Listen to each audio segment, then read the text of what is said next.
We were talking earlier about our traveling experiences during COVID-19 and the lack of traveling experiences. And so I'm going to have you go to the next slide, Sharon.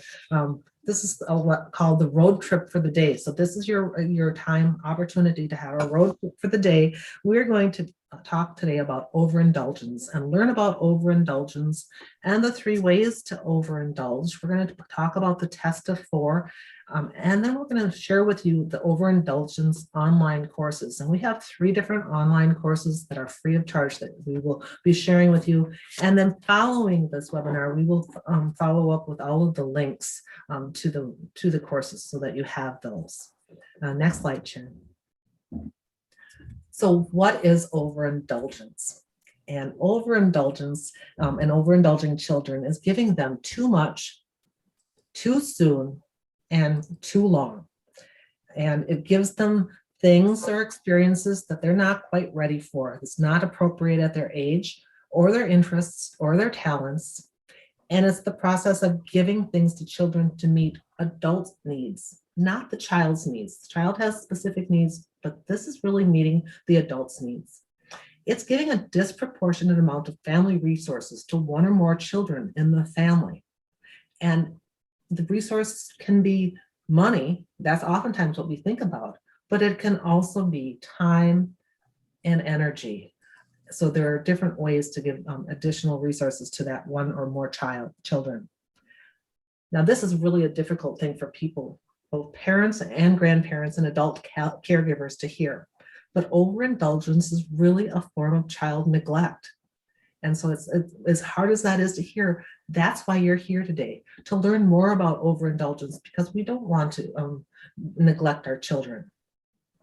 Because really what overindulgence does, it hinders a child's developmental tasks or life lessons. They're not prepared for life as a result of overindulgence as a child.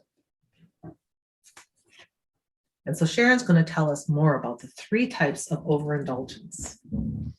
Thank you, Kelly. And I think it's also important to remember to just emphasize that even though it is a form of child neglect, let's say, it also comes from a good heart. And that's what one of the, developer of this whole concept and this whole theory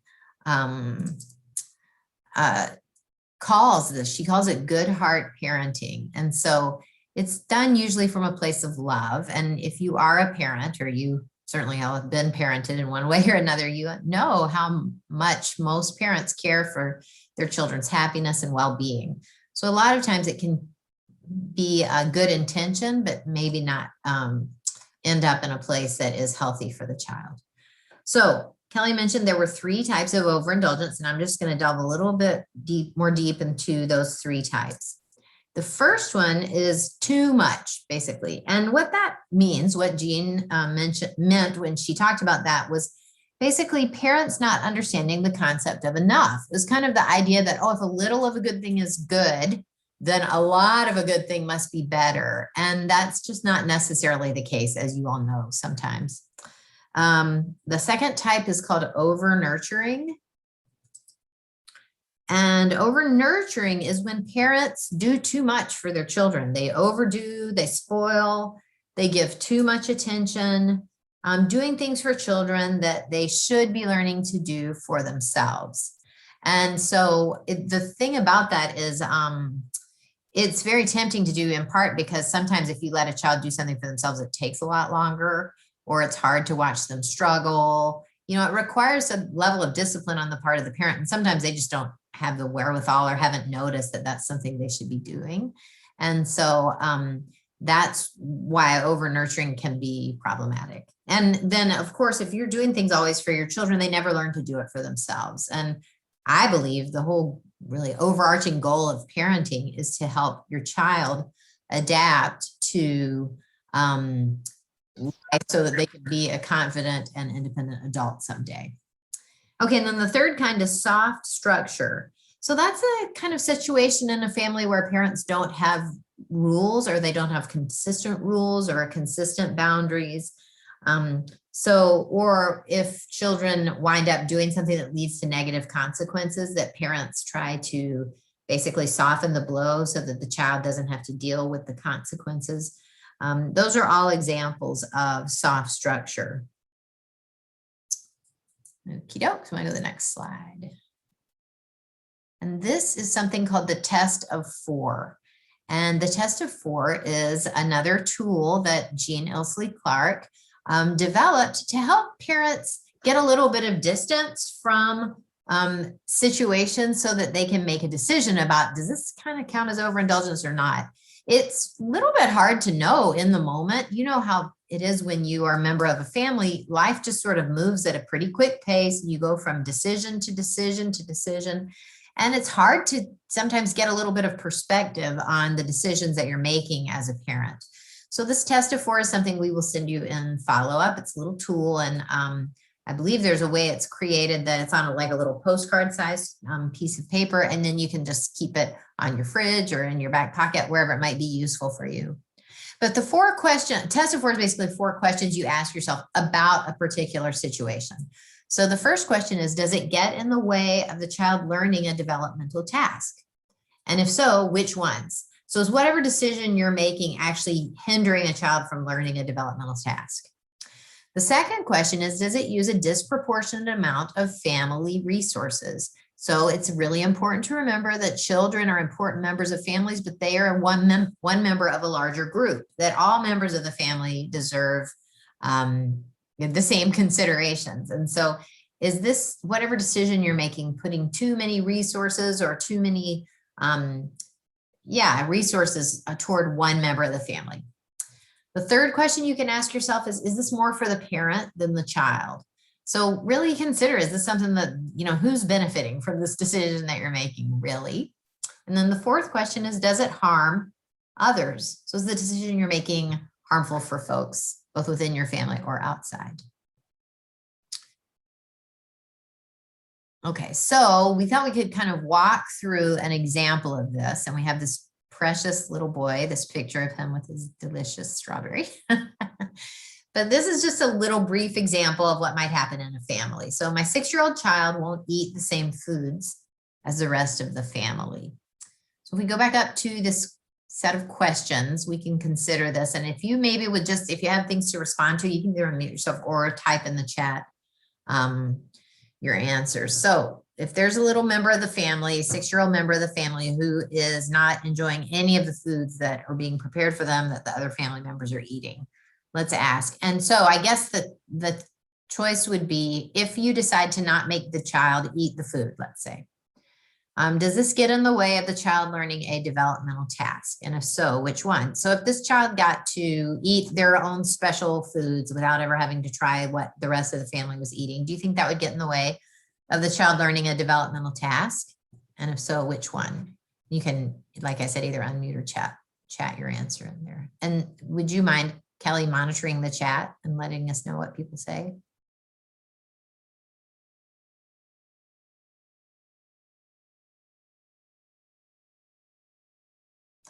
Uh-oh. I'm going to stop sharing. I can't, it's all quiet. I hope I haven't lost all of you. Oh, Kelly, you're muted. Yep, we're Okay. it is impacting healthy eating habits, and the child needs to learn to adapt. It uses family resources. Families can't cook second meals. So in other words, not to be a short order cook for your child. Right. Yeah, really good. The very wise people on this call today or on the Zoom. Okay. And then how about the question, is this more for the parent than the child? Let's say the child does not have to eat the food still. Was that more a decision that benefits the parent or the child, do you think? Kind of no right answers to all of these. They're more thought questions. But More for the parent. yeah. In what way do you think, everybody? Parents, so it doesn't lead to a tantrum. Yeah, less hassle. It's just easier to kind of get through your day. And just to be clear, as a parent educator, I believe there are definitely times where you just need to get through your day.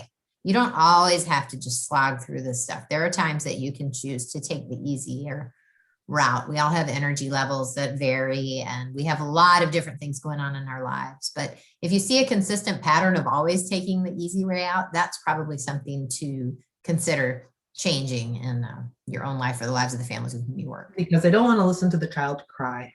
That's right. It does not sound good. And whiners that can kill your eardrums eventually. And yes. Okay, how about this last question? Does it harm others?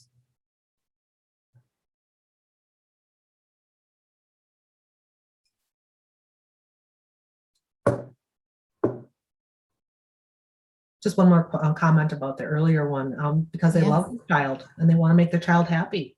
Exactly. Remember, this is good heart parenting. You don't want your child to be agonizing. And I think actually Kelly and I were just talking before folks joined us about another family that she had talked with in a Zoom webinar that there was a child who had just a very keen sense of smell.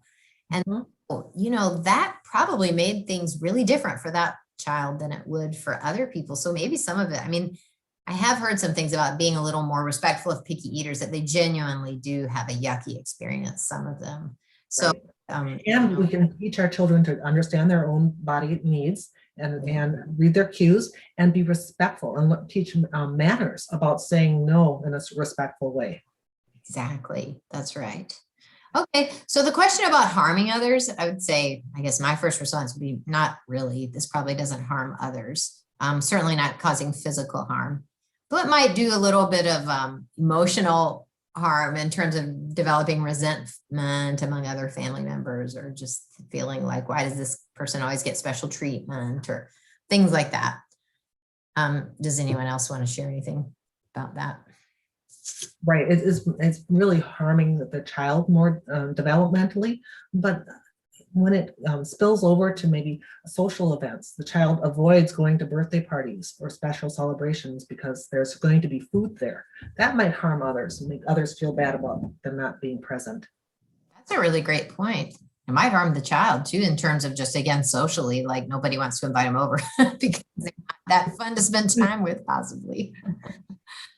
Okay, so good job, everyone. That's basically the test of 4. And as I mentioned, I think I love this little set of questions because it's just a very simple way to kind of run through a checklist for myself about, and I'm a parent too, and I struggle with issues of overindulgence regularly because I love my children and I love to see them happy. And so, you know, one thing about overindulgence is that it causes happiness kind of in the short term, but not necessarily in the long run. So it's something you have to sort of have self-talk with as a parent a lot of times.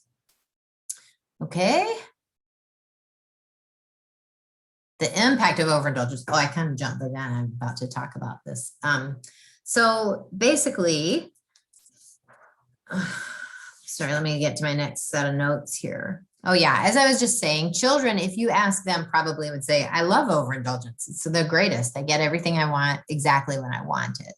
And, you know, certainly that is the case, that it is fun if you get what you want when you want it, or you don't have to do the hard things, or we all know that as a child or as an adult, even it's not fun to do those things, but you have to do them. That's life. And so again, part of our job as parents is to create safe spaces where our children can practice those skills that they need to be successful and happy people in their lives. And so if you always are kind of rescuing them from the hard stuff, they never get the practice and they never learn how to really develop and achieve that mastery that you're looking for. So here's some of the impacts of overindulgence. It's painful to the child and the people around them. I don't know about you, but I know some children who I would consider to be spoiled, I guess, and I don't enjoy being around them. It's not pleasant. Children can become demanding and unappreciative. They lack everyday life skills. I was just talking about that. And they often have an overblown sense of entitlement. Like, shouldn't you be doing all these things for me? You know, they think their parents do it, so they assume everybody else in the world is going to do it too. And they learn pretty quickly that's actually not the case. So here's some ways that overindulgence reappears in adult life. So if you're a child who is overindulged throughout your life, then when you're an adult, it can show up in these different ways. And Jean Ilsley Clark calls them risky gifts. And she has this whole long list of them that we're not going to share today, but you can find, I'm sure, on our website. But I really think they're a great evidence of why you don't want to overindulge all the time with your children. So here's just some statements maybe that you might hear from adults who were overindulged when they were children.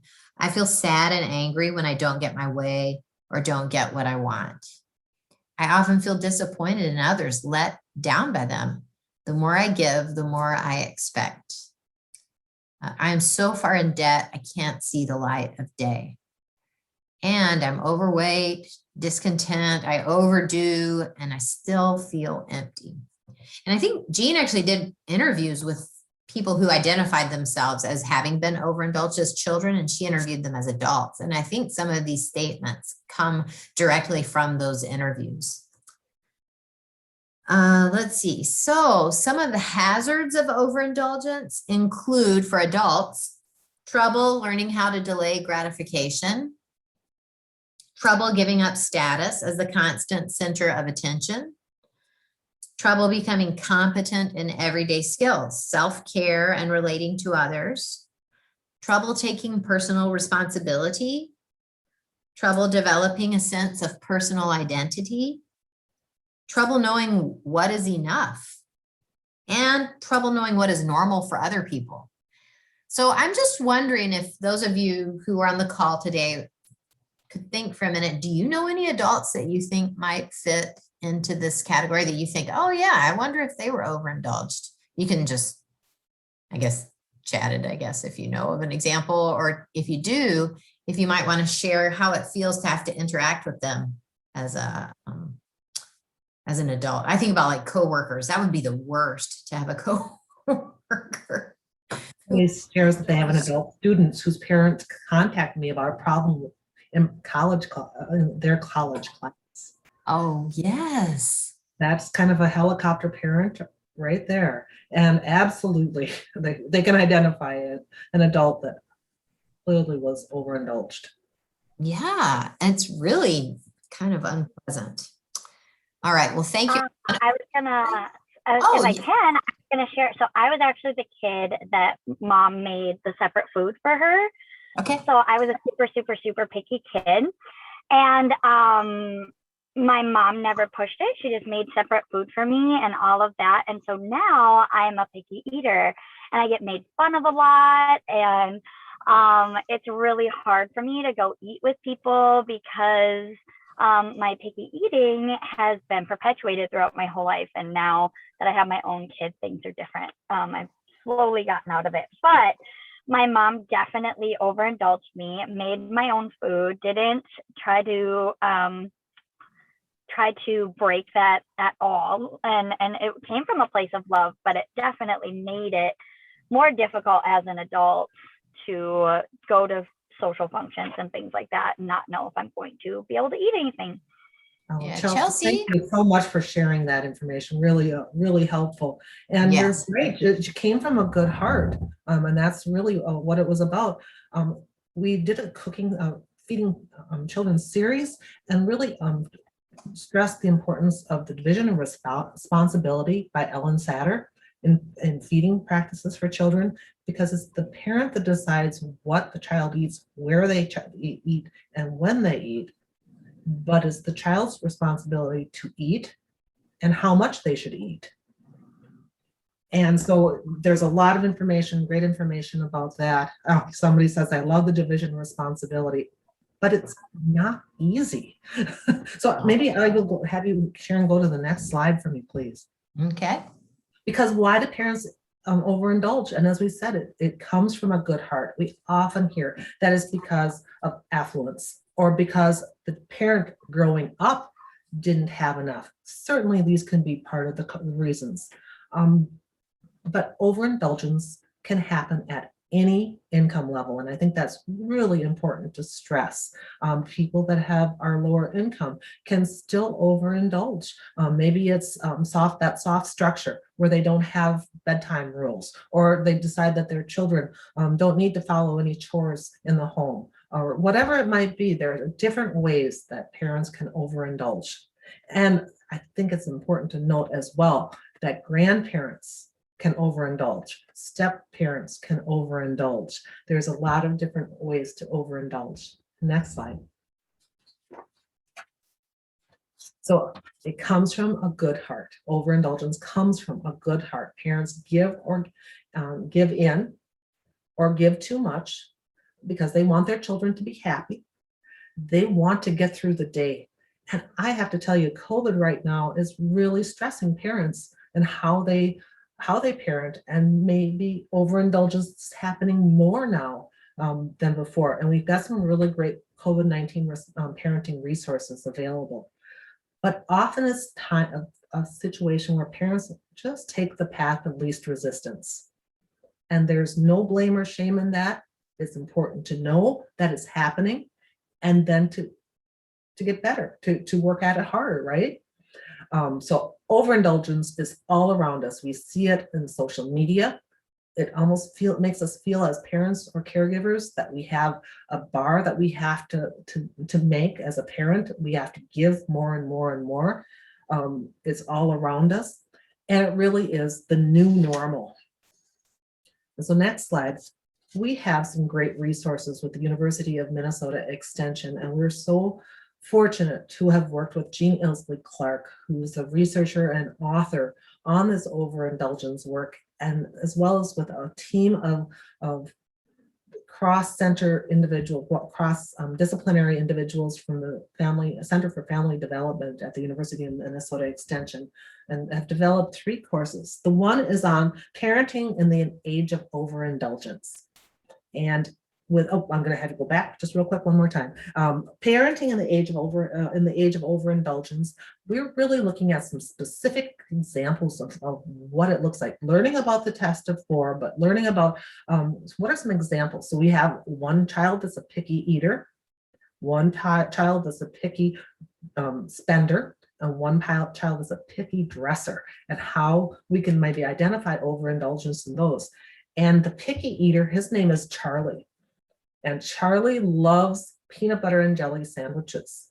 That's all he wants. And that's the example that Sharon provided as well. And what kind of situation does that lead for the entire family? And is that overindulgence? And it's good examples. The next one, Sharon, is next slide, please, is on Parenting with a Good Heart online course. And in this course, you learn about parenting in the age of overindulgence and families' concerns about overindulgence, but it's also an excellent resource for teachers and childcare providers and caregivers and other family members that interact with children, and professionals that work with parents. All can benefit from taking this online class. And the next slide. And then there's the Developmental Parenting Highway, and that's an online course as well. And here it really compares parenting to driving down a highway. And there are 4 lanes that you can take as a parent down that highway, but sometimes we end up in on the shoulder or in the ditches. And how do we get back onto those 4 lanes as a parent and on that highway? And so again, some great information about overindulgence. And I'm going to show you the next slide. And these are all some resources. The Good Heart Parenting book covers a great deal of what we just talked about. It's a 44-page book that you can print off and read on Good Heart Parenting. The resources on the test of 4 and that handout that you can have on your refrigerator, that little card that you can put on your refrigerator or in your purse to just do a test to see if it's overindulgence. And then developmental affirmations. We all need affirmations, and they're very specific to an age and our stage in our life. And they're also included, we send text messages to childcare providers and parents. We have a program called You Got This for parents and caregivers, and we have one for Start Strong on childcare providers, and they get developmental affirmations, both for their children, because they need them, but also for parents, because we all need them as adults.